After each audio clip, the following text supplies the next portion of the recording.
Hey class, it is Mrs. Gilling here, and we are going to be going over your Unit 3 project requirements, which is a close reading project.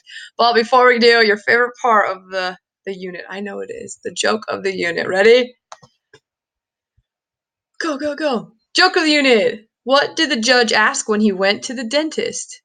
Do you swear to pull the tooth, the whole tooth, and nothing but the tooth? Get it? Like, do you swear to tell the truth, the whole truth, and nothing but the truth? And there's a picture of a tooth there for you. Good times, good times.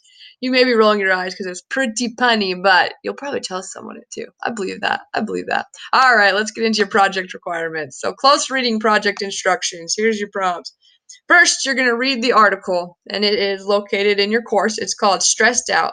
Teens and adults respond differently. Now, the purpose of this assignment is to help you kind of learn how to read scientific articles, journals, those sorts of things, and break them down. So each lesson, there's going to be different questions that you're going to address throughout the article. So you're probably going to read the article about 5 times total, each lesson, and you're going to answer different questions. So here's a breakdown of what you're going to do.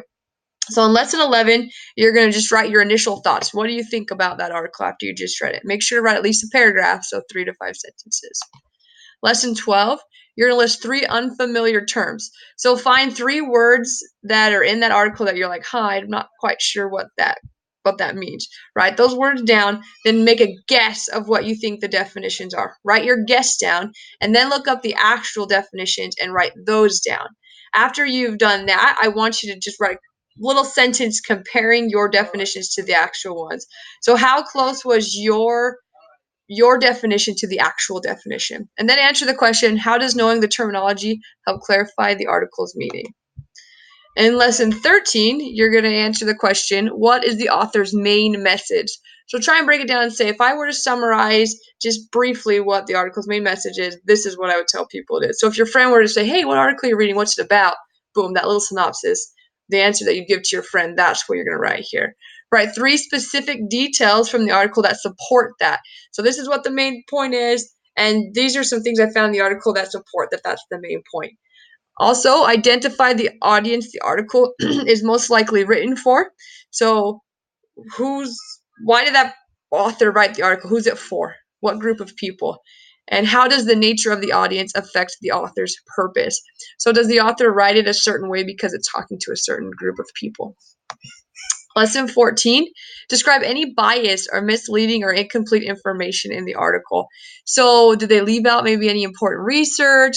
Is there anything that maybe they're leaning towards one side too heavily and they're not focusing on the other side as well? Just any bias. Maybe they spoke to somebody that has really opinionated on one side and is really against the other side.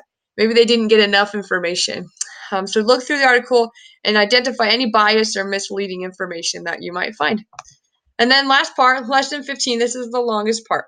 So you're going to write 2-paragraph summary and analysis of the article as follows. First, include the following things in your first paragraph as a summary of the article, Who the author and audience are, what the author's purpose is, what the main claim of the article is, and what data is described that supports the main claim. So that's your first paragraph. In your second paragraph, include the following. A description of whether the article has any bias or misleading or incomplete results. So pretty much describe what the article is briefly, and then in your second paragraph, just let the reader know, hey, I read this article, but these are some things that you should look for because these are some bias that might be in the article. So that's it. That's your assignment. I like this one because it's not one you have to sit down at the end and kind of try and do it all.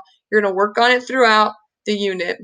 If you have any questions at all, feel free to contact me, send me an email, call me, text me, come to my live office, whatever works for you.